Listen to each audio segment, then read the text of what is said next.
یہ پاکستان قائم ہے اور قائم لائن چل رہا ہے. اگر شہدا اپنی قربانیاں نہ دیں تو یہ دہشت گرد تو آ کے آپ کے اسلام آباد لاہور میں یہاں پہ گھس آئیں گے. تو یہ بڑا واضح پیغام تھا کہ قوم کو متحد ہونا ہے. اگر ان دہشت گردوں سے آپ نے جان چھڑانی ہے اور آگے بڑھنا ہے تو قوم ساتھ مل کے قومی یکجہتی جب تک نہیں ہوگی اس وقت تک کامیابی نہیں مل سکتی. اور دوسرا بڑے واضح طریقے سے ایک چیز کھل کے اور جو کنکلوژن نکلتا ہے کہ جب تک پاپولر لیڈرشپ عوام کے بیچ میں نہیں جائے گی اس وقت تک آپ کا جو بھی بیانیہ ہے یا کاؤنٹر نیریٹو وہ نہیں بکے گا. ابھی بلوچستان کی مثال لے لیں کہ وہاں پہ جتنے بھی جیت کے آئے ہوتے ہیں سردار وغیرہ سردار یہ اپنے گھروں سے ہی نکلتے ہیں. آپ سوائے وزیر اعلیٰ کے علاوہ آپ کسی پولیٹیشین کو یا سردار کو یا ایم پی اے کو ٹی وی پہ آ کے کاؤنٹر بیانیاں دیکھتے ہوئے دیکھ رہے ہیں؟ سوال ہی پیدا نہیں ہوتا. تو یہ پولیٹیکل فیکٹر جو ہے پاکستان میں یہ، اور دوسرا جو فیلڈ مارشل نے بھی بارہا کہا کہ گورننس ان علاقوں میں پوری طرح فیل ہو گئی. جو اسٹریٹجی ایک ٹیررزم کی ہم نے اپنائی ہوئی ہے کلیئر ہے، ہولڈ ہے، بلڈ ہے.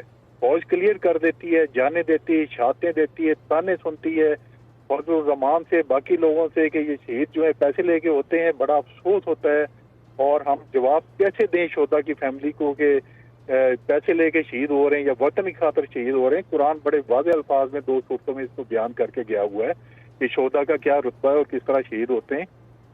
تو آپ دیکھیں کہ اتنی قربانیوں کے باوجود بھی اگر اس طرح کی باتیں سننے کو ملتی ہیں تو اس وقت یہ بڑا افیکٹ پڑتا ہے. یہ پورے اوور آل آپ کے جو سیکورٹی آپریشن جو چل رہے ہیں ان کے اوپر افیکٹ پڑتا ہے. جب تک قوم ساتھ نہیں ہوگی، کندھے سے کندھا نہیں ملے گا، اس وقت تک ہم دہشت گردوں سے قابو نہیں پا سکتے. اور دوسرا ایک اور اہم بات جو کل سے ایک بڑا ٹاک آف دا ٹاؤن بنا ہوا ہے، محسن نقوی صاحب نے جو کل ایک تقریر کی ہے اس میں انہوں نے کچھ باتیں کی ہیں، اس میں بڑا کلیئرلی اپنے آپ کو اس سے ڈی لنک کیا اور کہا کہ یہ ان کا ذاتی بیان ہو سکتا ہے یا ذاتی سوچ ہو سکتی ہے.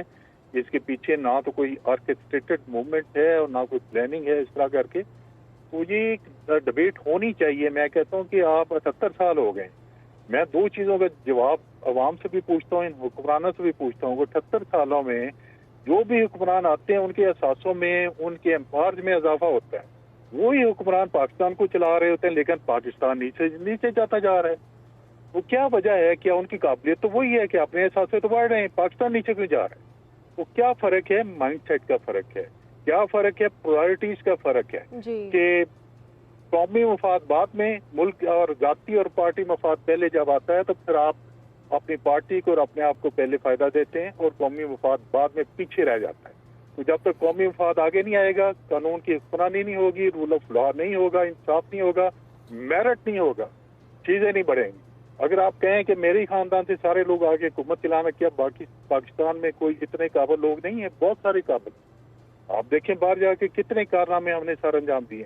تو نظام، اور اگر آپ نے سسٹم بدلنا ہے تو مائنڈ سیٹ کو سب سے پہلے بدلیں. اپنے آپ کو قانون کے تابع کریں، انصاف کے تابع کریں، ٹھیک ہے، رول آف لا کے تابع کریں. یہ چیزیں اگر ہم کر لیں تو پھر ہمیں جو ہے فائر فائٹنگ نہیں کرنی پڑے. آپ پھر ملکی مفاد کو جب پہلے سوچیں کہ آگے بڑھیں گے تو پھر ملکی مفاد کے لیے کام کریں گے. جی اچھا، یہ بھی بتائیے گا اشفاق صاحب، D G I S P R نے یہ بھی کہا ہے کہ اب ہم بلوچوں کے سرداروں سے نہیں بلکہ عوام سے بات کریں گے بلوچستان کے. لیکن کیا بلوچستان کے سرداری نظام میں قابل عمل ہو سکتا ہے، اور اگر کیسے ہو سکتا ہے اس پہ بھی بتائیے گا.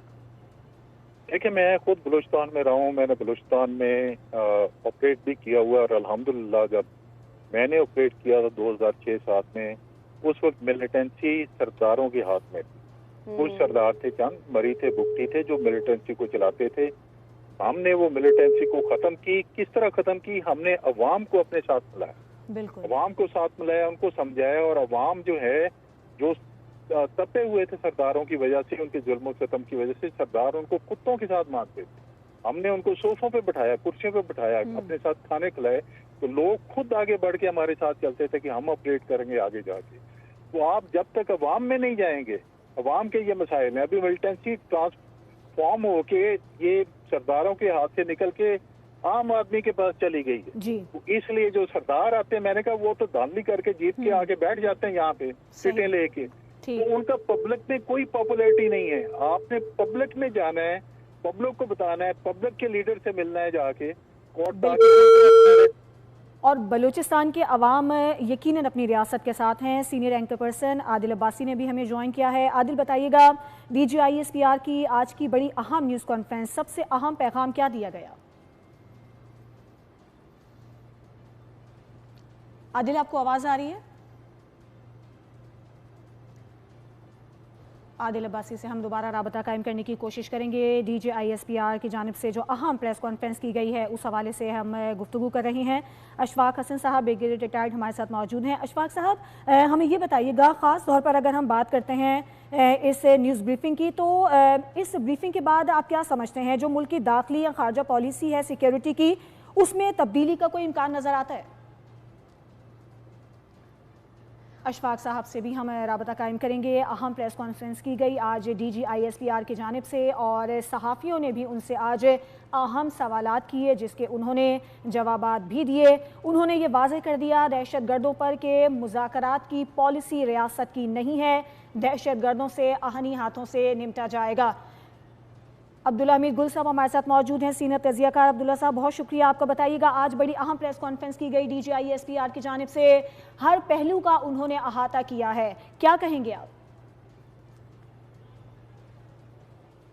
السلام علیکم، بہت بہت شکریہ جی. دیکھیں DGISPR کی پریس کانفرنس ایک بہت ہی اہم پریس کانفرنس ہے جس کے مختلف پہلو ہیں. اس کے پہلو جو ہیں وہ پہلے تو افواج پاکستان کے آن گوئنگ جو آپریشنز ہیں ان کے حوالے سے بیان کرنا. آپریشن شاہوان ہے، اسی کے اندر اپنا آپریشن رد الفتنہ نمبر 2 ہے، اور انٹیلیجنس بیسڈ آپریشنز بتائے گئے کہ تقریباً کوئی 40,300 اس سال کیے گئے. اور اس کے بعد بلوچستان کے اوپر جس انداز کے اندر کنسنٹریشن کی گئی، اور تمام ایک میرے خیال میں بڑی جامع مفصل بات چیت تھی. اس کے اندر یہ بھی بیان کیا گیا کہ کس طریقے سے 1973 سے آنورڈز یہی لوگ اسمبلیوں میں بیٹھے ہوئے ہیں، اور یہی جب جیت جاتے ہیں تو یہ سب ریاست کے ساتھ کھڑے ہوتے ہیں، ورنہ جو ہے وہ ایک نیا بیانیہ بنا لیتے ہیں. اب اس سارے کے اندر دیکھنا یہ ہے کہ DGISPR کی یہ جو پریس کانفرنس ہے اس کے اندر مختلف پہلو ہیں، جس کے اندر بلوچستان کے اندر جہاں آپریشنز ہیں وہیں فلاح اور بہبود کے جو کام ہیں وہ کیے جا رہے ہیں. 632 بلین کا جو روڈز پروجیکٹ ہیں بلوچستان